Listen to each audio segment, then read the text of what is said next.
여러분, 혹시 완벽한 가정이라고 하면 뭐가 떠오르세요? 화목하고 서로 사랑하고 존경하는 그런 가정?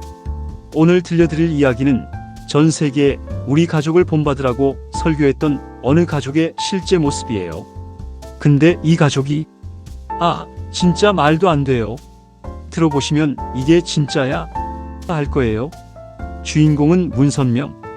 통일교라는 종교를 만든 사람이에요. 이 양반이 자기를 뭐라고 했는지 아세요? 예수 다음으로 온 재림 메시아래요. 그리고 자기 가족을 참가정이라고 부르면서 전 세계 가정의 모델이라고 주장했어요. 그런데 막상 뚜껑을 열어보니 이거 완전 막장 드라마였어요. 마약, 폭력, 의문사, 재산 싸움, 가족끼리 고소. 없는 게 없어요. 자, 시작할게요. 정말 충격적이니까 마음의 준비 단단히 하세요. 1954년 5월 1일 한국에서 이상한 종교가 하나 생겨요.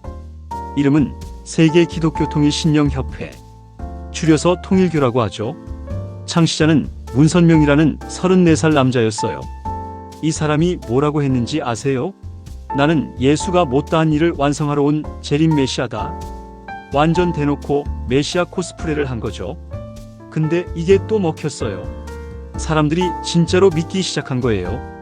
1960년에 40살의 문선명이 17살 한 학자와 결혼을 해요. 나이 차이가 23살. 요즘 같으면 완전 스캔들인데 그때는 성혼식이라고 하면서 전 세계에 생중계까지 했어요. 그리고 이 부부 사이에서 아들 7명, 딸 6명이 태어나요.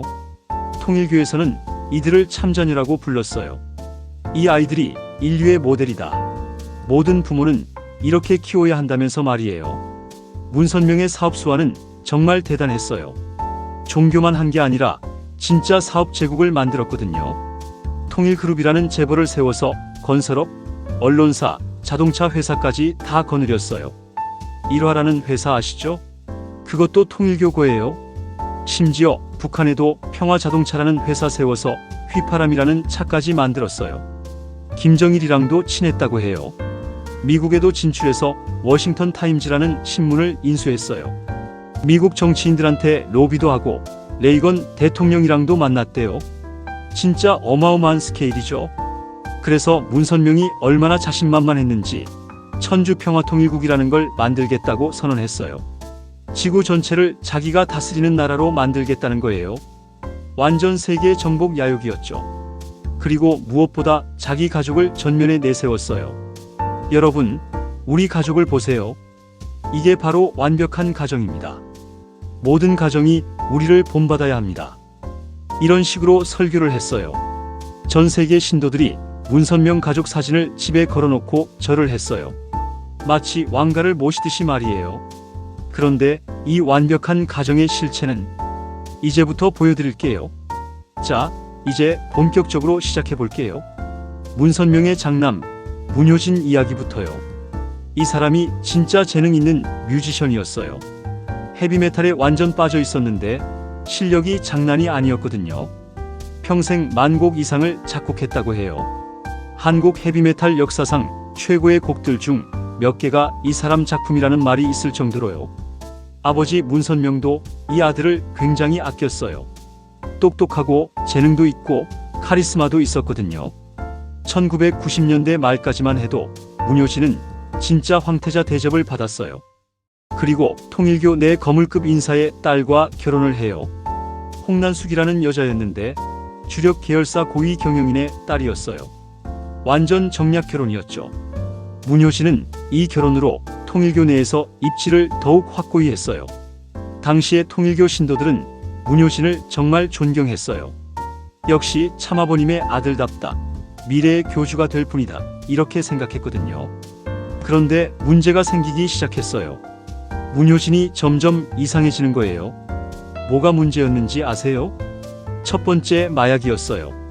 코카인에 중독되기 시작한 거죠. 처음에는 비밀로 했지만 점점 심해졌어요. 두 번째, 폭력이었어요. 아내 홍난숙을 때리기 시작한 거예요. 그것도 임신했을 때 말이에요. 세 번째, 포르노 중독이었어요. 온갖 음란물에 빠져 있었다고 해요. 생각해 보세요. 전 세계에 순결하고 거룩한 삶을 설교하는 종교의 후계자가 마약하고 임신한 아내 때리고 포르노 보고 있었던 거예요. 이게 말이 돼요? 그런데 진짜 폭탄은 1995년에 터졌어요. 홍난숙이 미국에서 책을 출간한 거예요. 제목이 뭐였는지 아세요?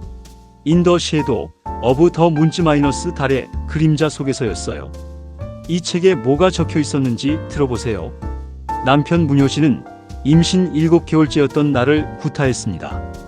그는 코카인에 중독된 마약 중독자였고 포르노 영화를 즐겨봤습니다. 폭력적이고 변태적인 성향을 가지고 있었어요. 문선명 가족 전체는 음모와 위선으로 가득한 분열된 집안입니다.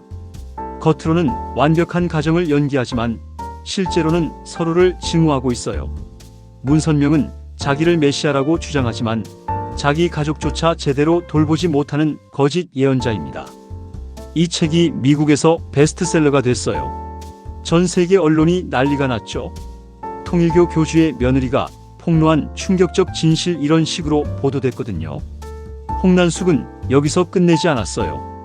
100억 원대 위자료 소송까지 걸었어요. 법정에서 더 구체적인 증언을 했거든요. 문효신은 제가 임신 7개월일 때 배를 발로 찼습니다. 아이가 유산될 수도 있는 상황이었어요. 그는 마약에 취해서 저를 더러운 여자라고 욕하면서 때렸어요. 통일교 교리에서는 순결을 강조하지만 문효신은 온갖 음란물에 중독되어 있었습니다. 저에게 변태적인 행위를 강요하기도 했어요. 상상해 보세요. 참가정의 상징이라던 통일교 후계자가 이런 인간이었던 거예요. 통일교 입장에서는 완전 멘붕이었겠죠. 언론들이 파헤치기 시작했어요. 그동안 숨겨졌던 문효신의 다른 일탈들도 드러났거든요. 클럽에서 마약하는 모습이 목격됐다든지 다른 여자들과 불륜을 저질렀다든지. 결국 문선명이 결단을 내렸어요. 장남 문효신을 후계자에서 완전히 배제한 거죠. 용산에 있던 통일교 공관에서도 쫓아냈어요. 문효신은 그 이후로 완전히 다른 삶을 살기 시작했어요. 2005년에 제가 직접 만날 기회가 있었는데 서울 강남에 있는 연예기획사 회장으로 일하고 있더라고요. 종교와는 완전히 담을 쌓고 살았어요. 그리고 2008년 문효신이 심장마비로 갑자기 세상을 떠났어요. 향년 45세였어요. 아이러니하게도 문효신이 살아있을 때가 그나마 문선명 가족이 평화로운 시기였어요. 진짜 지옥은 문효신이 죽고 나서 시작됐거든요. 자, 문선명한테 아들이 7명 있다고 했죠. 그런데 이 중에서 둘이 일찍 죽어요. 그것도 아주 의문스러운 상황에서 말이에요. 먼저 차남 문흥진 이야기부터 해볼게요. 1984년 12월 23일 크리스마스 이틀 전이었어요. 문흥진이 교통사고로 죽었거든요. 당시 나이가 고작 17세였어요. 이 아이가 문선명이 가장 아꼈던 아들이었어요. 똑똑하고 착하고 말도 잘 들었대요. 다른 형제들이 말썽을 부려도 문흥진만큼은 모범적이었다고 해요. 문선명이 얼마나 충격을 받았는지 이후에 문흥진을 영계의 왕이라고 부르기 시작했어요. 우리 흥진이가 영계에서 악한 영들을 정리하고 있다면서 아예 숭배 대상으로 만들어버린 거예요. 통일교에서는 문흥진의 사진을 걸어놓고 제사를 지내기 시작했어요. 죽은 아들을 신격화한 거죠. 정말 이상하지 않아요? 그리고 15년 후인 1999년 또 하나의 비극이 일어나요. 육남 문영진이 미국에서 죽은 거예요. 1999년 10월 27일 문영진이 네바다주 리노의 하라스 호텔에 있었어요. 그날 밤 9시쯤 비가 오고 있었대요. 그런데 갑자기 문영진이 호텔 발코니에서 떨어져서 죽은 거예요. 여기서 이상한 점들이 있어요. 첫째, 비 오는 밤에 호텔 발코니에서 뭘 하고 있었을까요? 둘째, 통일교에서는 발코니에서 운동하다가 실수로 떨어졌다고 발표했어요. 비 오는 밤에 호텔 발코니에서 운동을 했다고요? 셋째, 현지 경찰은 자살로 추정했어요. 어떤 게 진실일까요? 더 이상한 건 문영진이 죽기 전에 우울증이 심했다는 증언들이 있어요. 형 문효신의 스캔들과 가족 내 갈등 때문에 많이 힘들어했다고 해요. 문영진의 죽음은 특히 칠남 문영진에게 큰 충격을 줬어요. 이 두 형제가 나이 차이가 1살밖에 안 나서 정말 절친했거든요. 문영진이 이후에 불교에 심취하게 된 것도 가톨릭 수도원에서 생활한 것도 다 이 형의 죽음 때문이라고 해요. 형이 생전에 읽던 종교 서적들을 뒤져가면서 삶의 의미를 찾으려고 했대요. 문선명도 이때부터 뭔가 달라졌어요. 아들 둘을 연달아 잃으니까 완전히 바뀐 거죠. 더 독선적이 되고 더 권력욕이 강해졌어요. 그리고 남은 아들들에 대한 통제도 더 심해졌어요. 너희들은 절대 아버지를 배신하면 안 된다면서 압박을 가했대요. 하지만 결과적으로는 이 압박이 더 큰 반발을 불러일으켰어요. 특히 삼남 문현진이 아버지에게 반기를 들기 시작한 거죠. 지금 생각해보면 문흥진이 살아있었다면 통일교 후계 구도가 완전히 달랐을 거예요. 문흥진이 후계자가 됐을 가능성이 높거든요. 그럼 지금 같은 왕자의 난은 일어나지 않았을 수도 있어요. 운명이 참 아이러니하죠. 장남은 스캔들로 망했고 차남과 육남은 죽었으니 이제 삼남 문현진이 후계자 1순위가 된 거죠. 이 사람이 진짜 능력이 있었어요. 일단 머리가 좋았고 사업 수완도 뛰어났어요. 영어도 완벽했고 카리스마도 있었거든요. 아버지 문선명을 닮아서 장대한 체격의 달변가였어요. 그리고 무엇보다 처가가 좋았어요. 장인이 곽정환이라는 사람인데 통일교에서 문선명 다음가는 2인자였거든요. 문선명의 최측근 중에 최측근이었어요. 2000년부터 문현진이 본격적으로 전면에 나서기 시작했어요. 문선명이 주도하는 세계 평화 활동에서 아들을 대표로 내세운 거죠. 각종 국제회의에 문현진을 보내서 연설을 시켰어요. 2005년에는 UCI라는 통일교 핵심 기관의 회장이 됐어요. UCI가 뭐냐면 통일교 헌금을 관리하는 곳이거든요. 쉽게 말해서 돈줄을 잡은 거죠. 동시에 천주평화연합 UPF의 공동의장도 됐어요. 이건 통일교에서 만든 국제평화단체인데 전 세계 정치인들과 네트워킹하는 조직이에요. 이때까지만 해도 문현진의 미래는 탄탄해 보였어요. 통일교 신도들도 역시 차세대 교주다라고 인정했고 언론에서도 통일교 황태자라고 불렀거든요. 그런데 문현진이 점점 이상한 소리를 하기 시작했어요. 2008년쯤부터 아버지 문선명과 의견 충돌이 생기기 시작한 거예요. 뭐 때문에 그랬는지 아세요? 문선명의 메시아론에 대해서 반대 의견을 낸 거예요. 문선명 나는 재림 메시아다. 문현진 아니에요. 아버지는 평화운동가예요. 문선명 통일교는 유일한 참된 종교다. 문현진 아니에요. 통일교는 그냥 평화운동 단체로 가야 해요. 상상해보세요. 아버지가 자기를 신이라고 하는데 아들이 아니 아버지는 그냥 사람이에요 라고 하는 거예요. 이게 얼마나 충격적이겠어요? 문현진의 생각은 이랬어요. 이제 종교 시대는 끝났다. 우리는 순수한 평화운동 단체로 변해야 한다. 아버지의 메시아 코스프레는 시대에 뒤떨어진다. 어떻게 보면 현실적인 판단이었어요. 21세기에 누가 나는 메시아다라는 말을 믿겠어요? 문현진은 통일교를 현대적인 NGO로 바꾸려고 했던 거죠.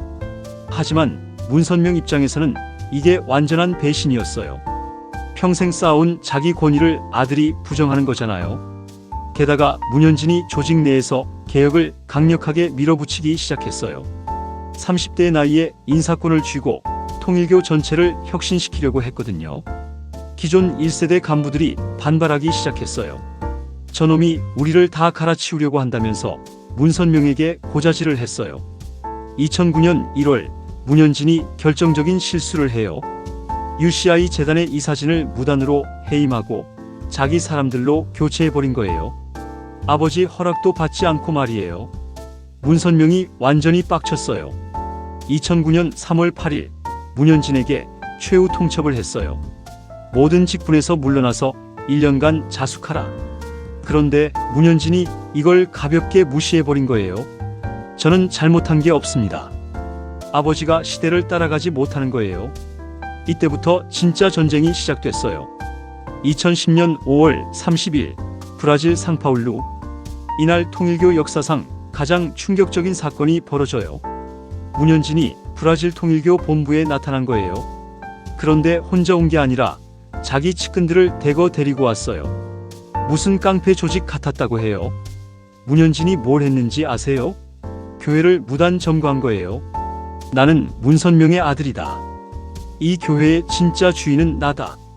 브라질 교회장이 당황해서 말렸지만 문현진은 아예 안 들었어요. 오히려 더 과격해졌거든요. 현장에 있었던 사람들 증언을 들어보면 정말 끔찍했어요. 문현진이 교회장을 바닥에 무릎 꿇게 했어요. 그리고는 발로 복부를 찼죠. 누가 너에게 나를 거역하라고 했냐면서요. 통일교 간부들을 일렬로 세워놓고 욕설을 퍼부었어요. 시발놈들아, 너희가 아버지를 세뇌시켰지? 이런 식으로요. 30분 동안 단체로 기합을 줬어요. 팔굽혀펴기 시키고 오리걸음 시키고 완전 군대식으로요. 이게 무슨 조폭 영화예요? 종교 지도자가 할 행동이 아니잖아요. 그런데 더 충격적인 건 이 과정이 다 비디오로 촬영됐다는 거예요. 누군가가 몰래 찍어둔 거죠. 영상을 보면 문현진이 완전히 미쳐 있어요. 눈이 벌겋게 충혈되어서 고함을 지르고 사람들을 발로 차고 진짜 폭력배 같았어요. 브라질 현지 언론이 이 영상을 입수해서 방송했어요. 전 세계가 난리가 났죠. 통일교 후계자의 충격적인 폭력 행위 이런 식으로 보도됐거든요. 문현진은 이틀 동안 브라질 교회를 점거했어요. 그리고 자기 마음대로 인사를 단행했어요. 기존 간부들을 다 쫓아내고 자기 사람들을 앉힌 거죠. 결국 브라질 경찰이 출동했어요. 통일교 측에서 신고를 한 거죠. 우리 교회가 불법 점거당했다고요. 문현진은 경찰이 오자 그제야 물러났어요. 하지만 가면서도 나는 틀리지 않았다. 진실은 언젠가 밝혀질 것이다라고 외쳤대요. 이 사건으로 문현진은 브라질 법원에서 고소당했어요. 그리고 벌금형과 함께 아주 특별한 판결을 받았어요. 브라질 영토 내의 어떠한 가정연합교회 성전에도 출입할 수 없으며 브라질 안에서는 가정연합교회 신도들에게 설교나 스피치 혹은 어떠한 메시지도 전달할 수 없다. 완전히 브라질에서 퇴출당한 거죠. 그런데 문현진의 반응이 더 가관이었어요. 사람들이 내가 2시간 동안 한 말을 단 6분짜리 비디오로 만들어서 나를 폭력적인 지도자로 매도하고 있다. 아버지께 가는 길을 차단하려는 음모다. 하지만 내 마음과 뜻은 꺾지 못할 것이다. 완전 확신범이죠. 자기가 잘못했다는 생각이 전혀 없는 거예요. 이 사건 이후 문현진은 완전히 독립 노선을 걷기 시작해요.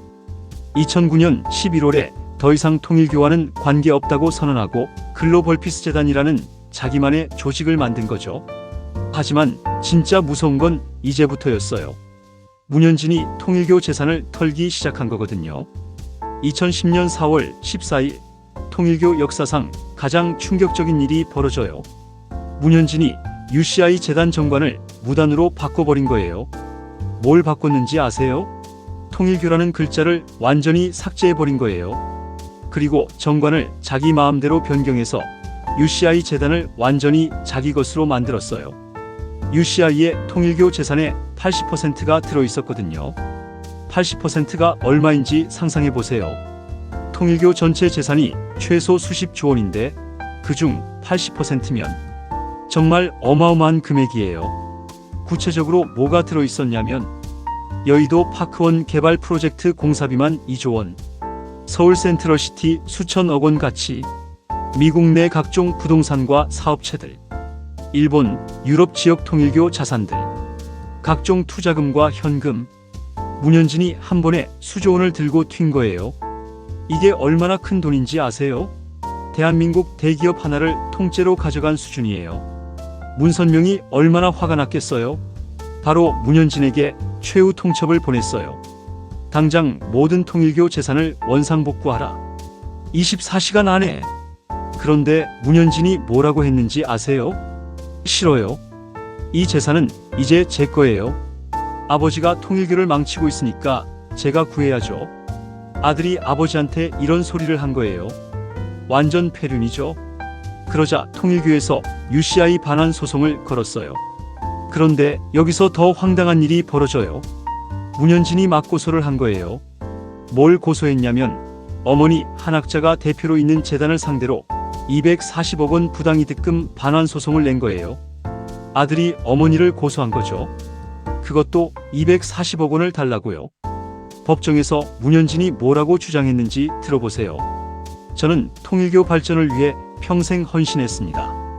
그런데 뒤에서 교권 세력들이 아버지를 세뇌시켜서 저를 몰아냈어요. 제가 관리하던 재산을 부당하게 빼앗아간 겁니다. 한학자 총재와 교단 간부들이 결탁해서 회사 자금을 빼돌렸어요. 이건 명백한 배임이에요. 반대로 통일교 측은 이렇게 반박했어요. 문현진이 아버지의 지시를 거부하고 이단 활동을 벌이고 있다. 통일교 재산을 사적으로 유용한 것은 문현진이다. 240억 원은 정당한 법인 운영비였다. 문현진이 억지 소송을 걸고 있는 것이다. 이때부터 진짜 막장 드라마가 시작됐어요. 가족끼리 법정에서 으르렁거리기 시작한 거죠. 2011년에는 더욱 황당한 일이 벌어져요. 여의도 파크원 공사가 완전히 중단된 거예요. 문현진 측과 통일교 측이 서로 소유권을 주장하면서 법정 공방을 벌이니까 공사를 진행할 수가 없었던 거죠. 2조 원짜리 건물이 반쯤 지어진 채로 방치됐어요. 지금도 여의도에 가보면 그 흉물스러운 건물을 볼 수 있어요. 가족 싸움 때문에 2조 원이 날아간 거죠. 그런데 이 과정에서 더 충격적인 사실들이 드러나기 시작했어요. 문현진의 장인 곽정환이 통일교 돈을 빼돌렸다는 의혹이 불거진 거예요. 서울중앙지검이 곽정환을 배임 혐의와 외환관리법 위반으로 기소했어요. 문현진 가족이 통일교 재산을 조금씩 빼돌려서 자기 명의로 돌렸다는 거였어요. 몇 년에 걸쳐서 치밀하게 계획한 일이었던 것 같아요. 문선명이 얼마나 배신감을 느꼈겠어요. 가장 믿었던 측근과 아들이 뒤에서 자기를 등친 거잖아요. 2012년 초 문선명의 건강이 급격히 악화되기 시작했어요. 스트레스가 얼마나 심했는지 병원에 입원까지 하게 됐거든요. 그런데 여기서 또 한 번 충격적인 일이 벌어져요. 문선명이 병원에 입원했을 때 문현진이 문병을 가려고 했대요. 그런데 통일교 측에서 면회를 거부한 거예요. 어머니를 먼저 만나보라고 했는데 문현진이 그냥 돌아서서 나가버렸어요. 결국 문현진은 아버지의 마지막을 지키지 못했어요. 2012년 9월 3일 문선명이 세상을 떠날 때 문현진은 아버지 곁에 있지 못한 거죠. 2012년 9월 3일 새벽 1시 50분 문선명이 92세의 나이로 세상을 떠났어요. 20세기 최대 신흥 종교 중 하나의 창시자가 죽은 거니까 전 세계가 주목했어요. 각국에서 조문객들이 몰려들기 시작했고 언론들도 대거 취재진을 보냈어요. 그런데 여기서 정말 믿기 어려운 일이 벌어져요. 문현진이 아버지 장례식에 참석하려고 했는데 통일교에서 이걸 막은 거예요. 2012년 9월 10일 문현진이 VIP 200명과 함께 경기도 가평 청신평화월드센터에 도착했어요. 아버지를 마지막으로 보내드리려고 한 거죠. 그런데 상황이 완전히 이상했어요. 통일교에서 일반 도로를 점거하고 있었어요. 주차장 입구부터 출입을 통제했어요. 천정궁 앞에는 경찰 기동대 차량 3대가 배치되어 있었어요. 마치 전쟁터 같았다고 해요. 문현진 측에서 우리도 조문하러 왔다고 했지만 통일교 측에서는 절차상 문제가 있다면서 막았어요. 그러면서 한 가지 조건을 제시했어요. 문현진 혼자만 들어와라. 다른 사람들은 안 된다. 문현진이 당연히 거부했죠. 제가 모시고 온 분들은 모두 아버지를 존경하는 사람들입니다. 왜 선택된 자들에게만 조문을 허락합니까? 결국 1시간 동안 대치 상황이 벌어졌어요. 아들이 아버지 장례식 앞에서 경비원들과 실랑이를 벌이는 기가 막힌 상황이었죠. 문현진이 얼마나 분노했는지 현장에서 이런 성명을 발표했어요. 문선명 총재의 삶은 만인을 위한 공적인 삶이었습니다. 원하는 모든 이들이 조문할 수 있어야 합니다. 그런데 지금 교권자들이 끼어들어서 아들이 아버지에게 참배드리는 것을 막고 있습니다. 이것은 용납할 수 없는 폐륜적 행위입니다. 하지만 끝내 들어갈 수 없었어요.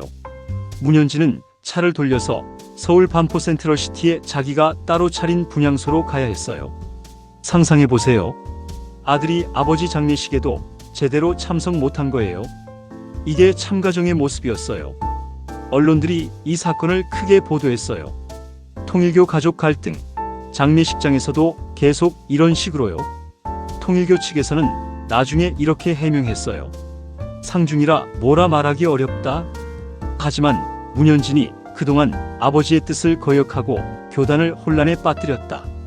장례식장에서까지 소란을 피우는 것은 적절하지 않다고 판단했다. 하지만 세간의 시선은 차가웠어요. 아무리 갈등이 있어도 아들이 아버지 장례식에 참석하는 걸 막는 건 너무하다는 여론이 많았거든요. 이 사건으로 통일교의 이미지는 완전히 바닥에 떨어졌어요. 참가정을 주장하던 종교가 정작 자기 가족도 제대로 챙기지 못한다는 게 만천하에 드러난 거죠.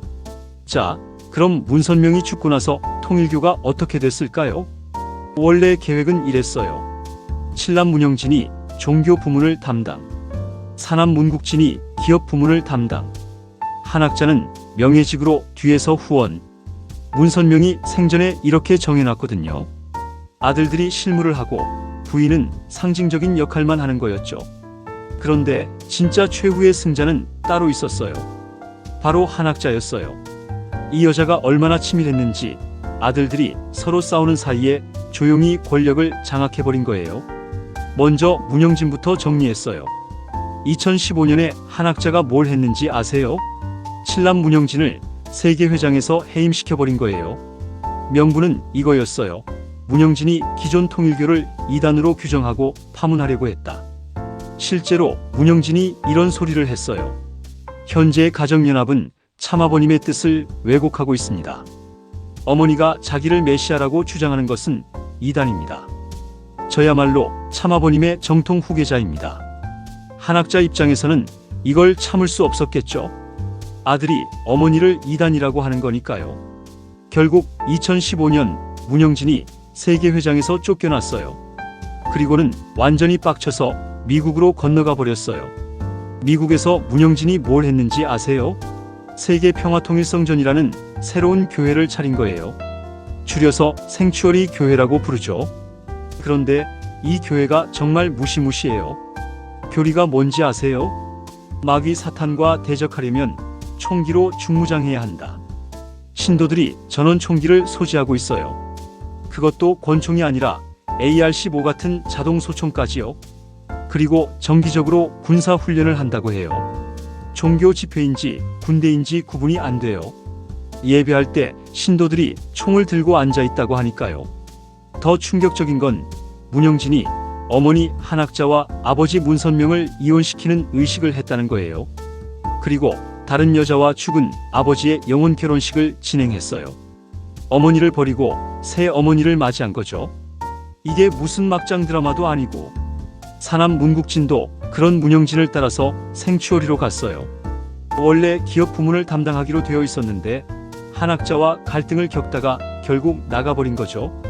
결국 한학자가 모든 권력을 혼자 다 차지하게 됐어요. 한학자가 얼마나 똑똑했는지 후계자도 미리 준비해뒀어요. 오녀 문선진을 새로운 세계회장으로 앉힌 거죠. 딸이니까 어머니 말을 잘 들을 거라고 생각한 거예요. 그리고 최종 후계자로는 죽은 장남 문효진의 후처 소생인 문신출, 문신흥을 지명했어요. 2025년에 공식 발표했거든요. 재미있는 건 문효진의 첫 번째 부인 홍난숙 소생 자녀들은 완전히 배제됐다는 거예요. 홍난숙이 통일교를 폭로했으니까 그 자녀들은 절대 후계자로 인정 안 하겠다는 뜻이죠. 한학자의 계산이 정말 치밀하죠. 지금 통일교는 완전히 세 조각으로 갈라져 있어요. 첫 번째 한학자의 세계평화통일가정연합. 이게 주류 교단이에요. 한국에 있는 대부분의 통일교 시설과 재산을 가지고 있죠. 신도수도 가장 많고요. 한학자가 이제 스스로를 뭐라고 부르는지 아세요? 참어머니예요. 남편 문선명이 참아버지였으니까 자기는 참어머니라는 거죠. 심지어 자기도 메시아라고 주장하기 시작했어요. 참아버님이 하시지 못한 일을 참어머님인 제가 완성하겠다면서요. 두 번째 문영진의 생추어리 교회. 미국 펜실베이니아에 본부를 두고 있어요. 총기 소지를 신성시하는 무시무시한 집단이 됐죠. 문영진은 자기를 뭐라고 부르는지 아세요? 두 번째 왕이래요. 아버지 문선명이 첫 번째 왕이고 자기가 두 번째 왕이라는 거죠. 일본에도 지부가 있는데 2022년 아베 총리 저격 사건 때 잠깐 의혹을 받기도 했어요. 다행히 관련 없는 걸로 밝혀졌지만요. 세 번째 문현진의 글로벌 피스 재단. 종교적인 색깔은 완전히 빼고 순수한 평화운동 단체로 활동하고 있어요. 아프리카, 동남아시아 등에서 평화 활동을 하고 있죠. 문현진은 자기를 종교 지도자가 아니라 평화운동가라고 소개해요. 아버지의 평화 정신을 계승한다면서요. 이 세 집단이 서로를 어떻게 생각하는지 아세요? 한학자 측 문영진과 문현진은 배교자들이다. 참어머니를 부정하는 이단들이다. 문영진 측 한학자는 타락한 해와다. 아버지를 배신하고 자기를 신격화하고 있다. 문현진 측 둘 다 종교에 매몰되어 있다. 진정한 평화는 종교를 넘어서야 한다. 완전히 삼국지예요. 서로를 원수처럼 여기고 있어요. 재산은 어떻게 나뉘었냐고요? 한학자가 대부분을 가져갔어요. 한국의 통일교 본부, 청심국제병원, 선문대학교 등등. 핵심 자산들은 다 한학자 수중에 있어요. 문현진은 UCI 재단과 해외 자산 일부를 가지고 있고요. 문영진은 거의 손에 쥔 게 없어요. 그래서 미국에서 신도들 헌금으로 겨우 버티고 있는 상황이에요. 이야기가 여기서 끝나면 좋겠지만 계속해서 황당한 일들이 벌어지고 있어요. 2022년 아베 총리 저격 사건. 일본에서 아베 신조 전 총리가 총격당해서 죽었잖아요. 범인이 야마가미 테치야라는 사람인데 이 사람 어머니가 통일교 신도였어요. 야마가미 어머니가 통일교에 1억 약 10억 원을 헌금해서 가정이 파탄났다는 거예요. 그래서 야마가미가 통일교를 원망하게 됐고 통일교와 친한 아베를 저격한 거죠. 이 사건으로 일본에서 통일교에 대한 여론이 완전히 바뀌었어요. 지금 일본 정부가 통일교 해산을 추진하고 있거든요. 한학자 출국 금지. 2025년 5월 한국 검찰이 한학자에게 출국 금지 조치를 내렸어요. 통일교와 정치인들 사이의 유착 의혹 때문이라고 하네요. 한학자가 정치인들에게 돈을 주고 영향력을 행사했다는 의혹이 불거진 거죠. 지금 참고인 신분이지만 피의자로 전환될 가능성도 있다고 해요. 새로운 후계자 논란. 2025년에 문효신의 후처 소생인 문신출, 문신응이 새로운 후계자로 지명됐어요. 그런데 이 형제들이 아직 20대 초반이거든요. 과연 이 젊은 형제들이 분열된 통일교를 다시 통합할 수 있을까요? 아니면 또 다른 권력 다툼이 벌어질까요? 계속되는 법정 공방. 지금도 문현진과 통일교 사이의 소송은 계속되고 있어요. 수조 원짜리 재산을 놓고 10년 넘게 싸우고 있는 거죠. 여의도 파크호는 아직도 공사가 중단된 채로 방치되어 있고요. 2조 원이 그냥 썩고 있는 거예요. 여러분, 지금까지 들어본 이야기 어떠셨어요? 이게 바로 참가정의 실제 모습이었어요. 마약 중독자 장남, 의문사한 두 아들, 2조 원 들고 튄 3남, 총 든 7남, 모든 걸 다 차지한 어머니. 문선명이 전 세계에 우리 가족을 본받으라고 설교했는데 정말로 본받으면 안 되는 가족이었던 거죠. 가장 아이러니한 건 가족의 소중함을 강조하던 종교가 가족 분열 때문에 망가졌다는 거예요. 통일교 신도들이 얼마나 충격을 받았겠어요. 평생 숭배하던 참가정이 알고 보니 막장 가족이었던 거잖아요. 지금도 이 가족들은 법정에서, 미국에서, 각자 다른 곳에서 서로를 원수처럼 여기며 살고 있어요. 수십조 원의 재산과 수백만 신도들을 가진 거대한 제국이 결국 한 가족의 욕망과 배신으로 무너져버린 거죠. 그런데 정말 무서운 건 이 이야기가 아직 끝나지 않았다는 거예요. 새로운 후계자들이 등장했고 또 다른 권력 다툼이 벌어질 수도 있거든요. 과연 통일교의 미래는 어떻게 될까요? 세계로 갈라진 제국이 다시 하나로 합쳐질 수 있을까요? 아니면 더 많이 쪼개질까요? 한 가지 확실한 건 문선명이 꿈꿨던 완벽한 참가정은 이미 완전히 무너졌다는 거예요. 여러분은 이 이야기를 듣고 어떤 생각이 드세요? 진짜 현실이 영화보다 더 드라마틱하다는 말이 맞는 것 같지 않나요? 끝인가요? 참가정이라더니 이게 뭐야? 도대체 뭐죠?